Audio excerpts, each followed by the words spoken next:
Coming up on this edition of VCU InSight, a Richmond organization helps single mothers find jobs. The Monument Avenue 10K takes over Richmond. A new comedy club opens in Richmond.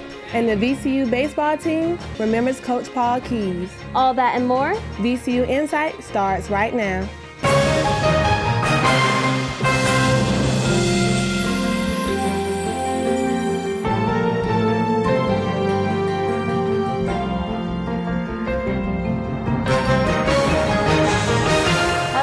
Welcome to VCU InSight.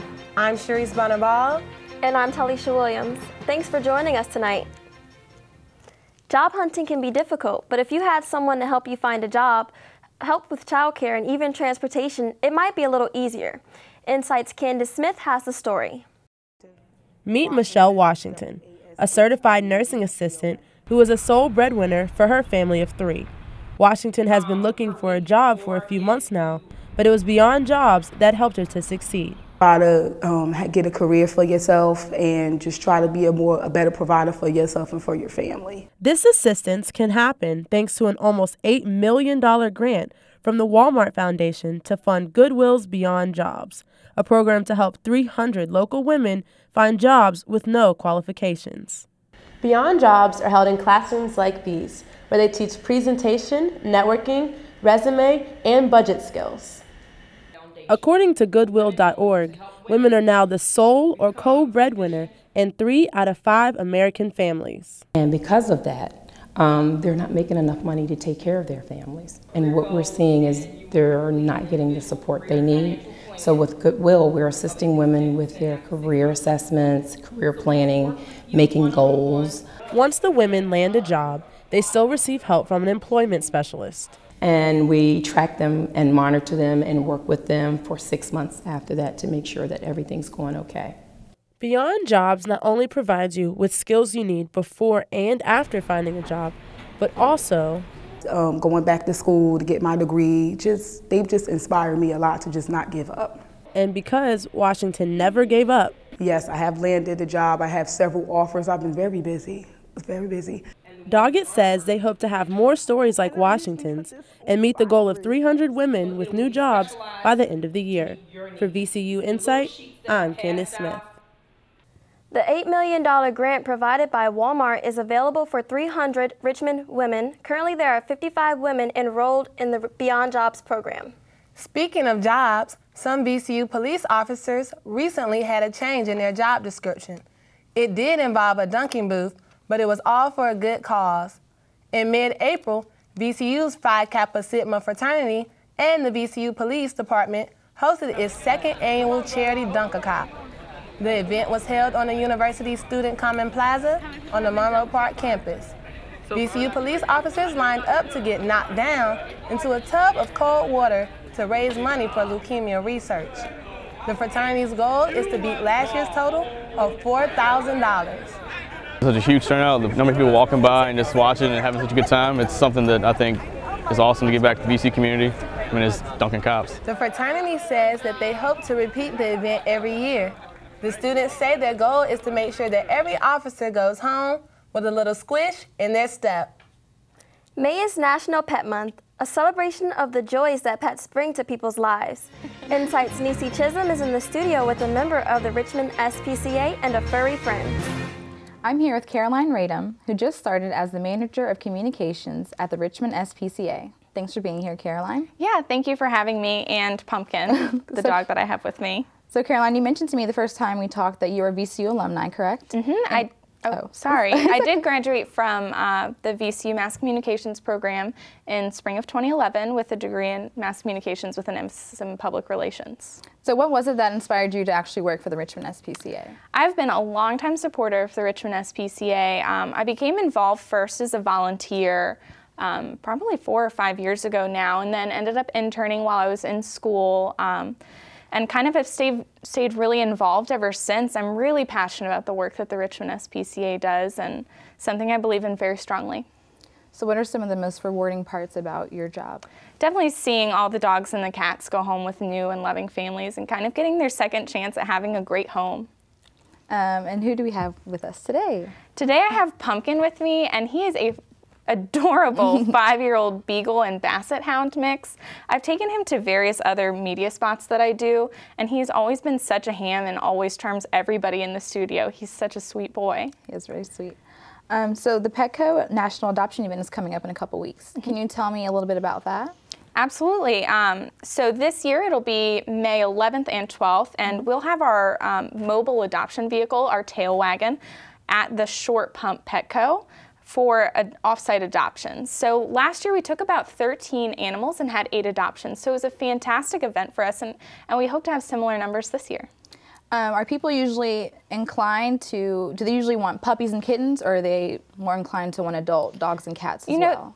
It really depends on your home and family dynamic. Lots of people do look for puppies and kittens, but lots of people also look for sweet adult dogs and cats like Pumpkin here. When I adopted my dog, I was specifically looking for an adult animal. I know you guys also offer training classes for kids, is that correct? We have a variety of training classes. We have a new one called Family Fun with Fido, and it's kind of geared towards teaching the whole family to train the dog.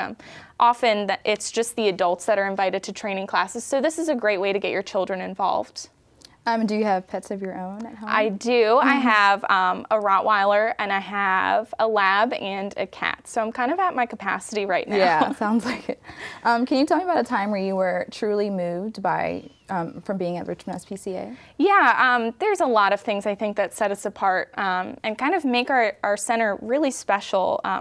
We have a pair of kittens right now called Lewis and Clark, and they're very sweet, and when we first got them they needed extensive medical attention. So they're both in great shape now and ready to kind of find their new home, but they're so sweet, and I think the work that our staff does is very amazing. So what do you guys do in situations where you have pets that come in and need very intense medical help or they're in bad shape?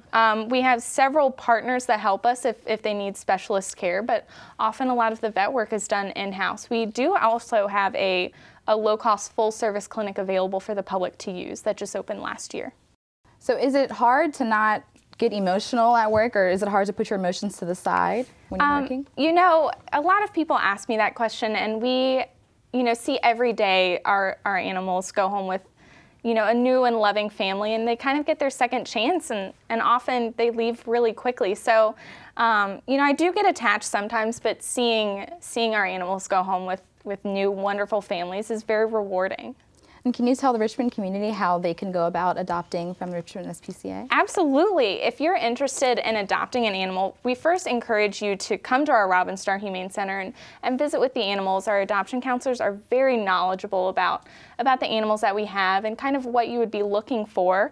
We're located at 2519 Hermitage Road, or you can just give our adoption center a call at 521-1307.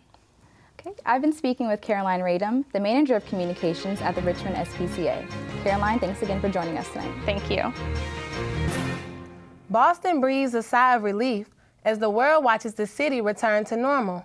Before the tragedy of the Marathon bombing, the city of Richmond hosted its annual Monument Avenue 10K race, unaware of the future.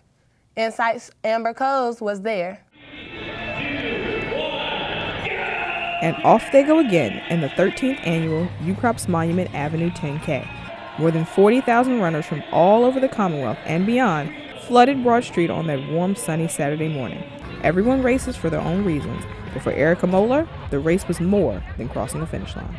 I'm 27 years old and I have far too many friends that are either battling or have died from cancer. Some race the clock, like Brian Pastiallo, who trumped his time from last year, and David Richardson, who rolled in the wheelchair portion of the race.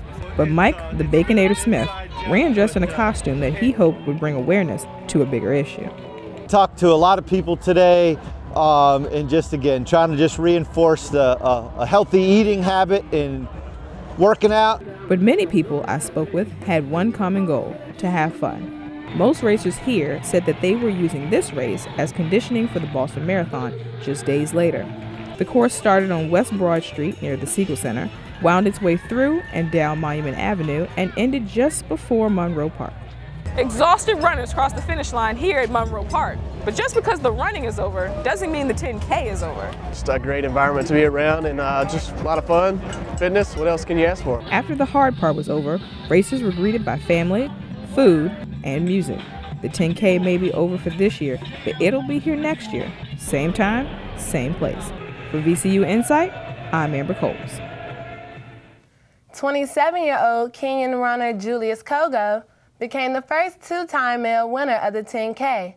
24-year-old Olga Kimeyo, also a Kenyan runner, was the top female runner. Local Richmond runner Zoe Romano ran the Boston Marathon last month. She crossed the finish line just minutes before the bombs went off.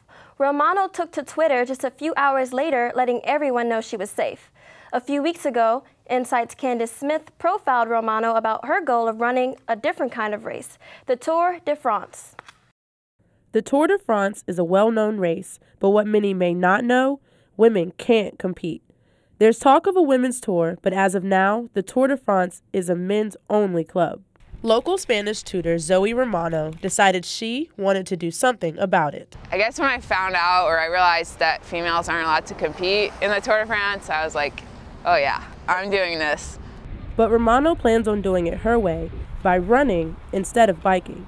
The tour will start in May for Romano, 5 weeks ahead of the cyclists. She plans on finishing a day ahead of them, averaging about 30 miles each day. Although running the 2,000-mile route wasn't Romano's original plan. The Tour de France was kind of, I just think it's a really funky idea. My first idea was to run around Iceland, but I thought that was sort of too similar to running across the country. Running across the country, a challenge in which Romano has already completed. So in 2011, I ran from Huntington Beach, California to Charleston, South Carolina, and pushed my gear in a baby stroller. I didn't have a support van, so that's why I had the gear in the stroller. 3,000 miles while pushing a stroller that weighed about 60 pounds. Along the way, she raised more than $17,000 for the Boys and Girls Club. In running the Tour de France, Romano will raise money for the World Pediatric Project, a nonprofit that provides medical care and preventative health services to children in the Caribbean and in Central America. Jennifer Curtis with the World Pediatric Project is thrilled to have Romano a part of her team. And we're so excited and grateful that she's agreed to champion our charity through her incredible feat of running the Tour de France. With only 2 months left, Romano and her incredible feat are excited to take on this unique challenge. For VCU InSight, I'm Candace Smith. Romano will begin running the Tour de France route on May 18th. She expects to finish in Paris on June 28th, the day before the cyclists begin. Richmond is a city full of American history, and until October 20th, you can experience some of that through the exhibit RVA 50, located at the Valentine Richmond History Center. They've chosen 50 objects to represent the history of the capital city. Every object in the exhibition is from our collection and represents a part of Richmond's history, stretching back to the John Smith map of the early 17th century. Featured are an early 20th century record player, Civil War swords, and a suit worn by former Virginia Governor Douglas Wilder. Visitors and fans of RVA 50 can vote for a 51st object at the History Center and through Twitter and Facebook. Not only is Richmond a city full of history, but it's a city with great comedy as well. InSight's Alina Sitnor is here with the recent change in the Richmond comedy scene. Good evening, Alina. Good evening, Cherise. According to the Mayo Clinic, laughter lowers blood pressure and even strengthens the immune system. That's good news for Richmonders who can expect to enjoy an extra laugh or two this summer, because the Richmond Comedy Coalition is bringing improv to downtown. Take a seat and have a laugh. After months of looking, the Richmond Comedy Coalition has finally found a new home in downtown Richmond. The improv group has been around for 4 years, and the new location has all 36 members excited. To be in the space, to be physically there and see it all happening is it's pretty incredible. The coalition currently offers 4-level improv classes here in Currytown. They do 2 shows a month at Gallery 5 and have a show once a month in Manchester. With the new theater space located here at 8 West Broad, they can finally bring all the aspects of the coalition under one roof and continue to make a difference not only in the comedy community, but in individual lives as well. Zane Addix is taking one of the Coalition's comedy classes, and for him, the classes aren't about being funnier, but helping him become more social. I think it just helps you interact with people. I definitely do feel funnier. The group's style of comedy is improv.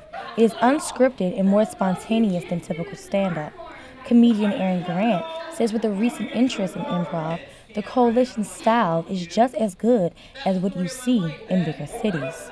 It really shows that there's not you don't have to go to New York or Chicago to do improv. You can do it in Richmond, in a city like this in the South. Although the Coalition has found their new home, they're not quite done yet.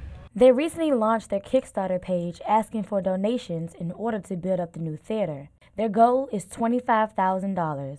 Newman says they hope to be fully operating in the new space by the end of the summer. They've now raised more than $16,000. Thanks, Selena. VCU's African Student Union hosted its annual Fashion and Bazaar show on April 20th. Every year, the event welcomes universities from across the region.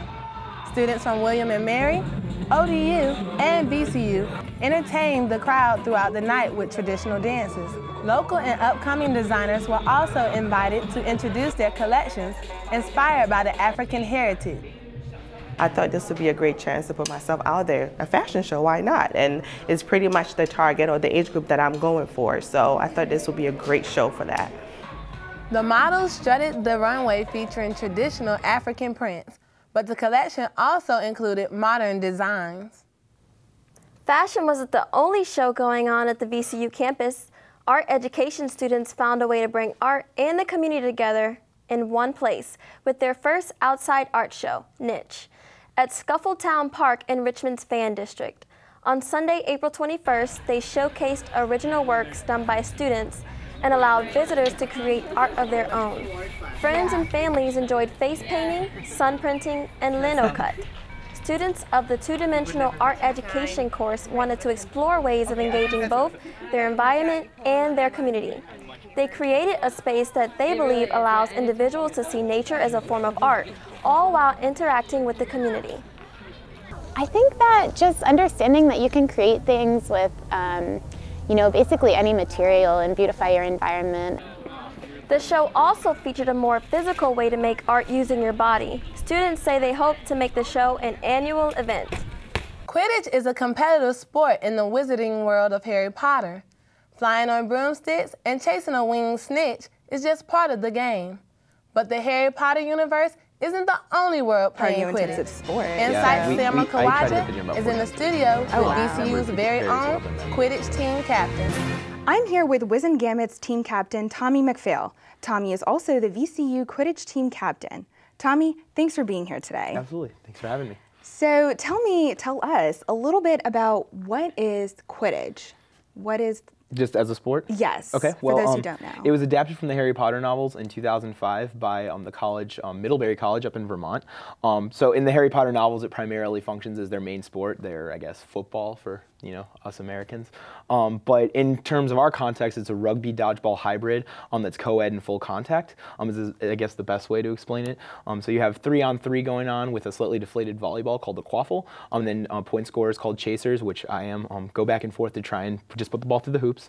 There's 2 defenders on each team called beaters. They go for dodgeballs, which are called bludgers, and there's 3 of those on a pitch at any given time. And if you're hit with one of those, you're considered out. So you have to dismount your broom, run back and touch your hoops before you can get back in. So it kind of nullifies the athleticism a little bit. We also have a keeper on each team, which is a goalie but can also act as a point scorer. And then everybody's favorite part is usually the seekers and snitches. Each game has one snitch, which is a person with a pair of shorts that has a piece of Velcro on the back, and the snitch ball, which is attached to that. And so they run around.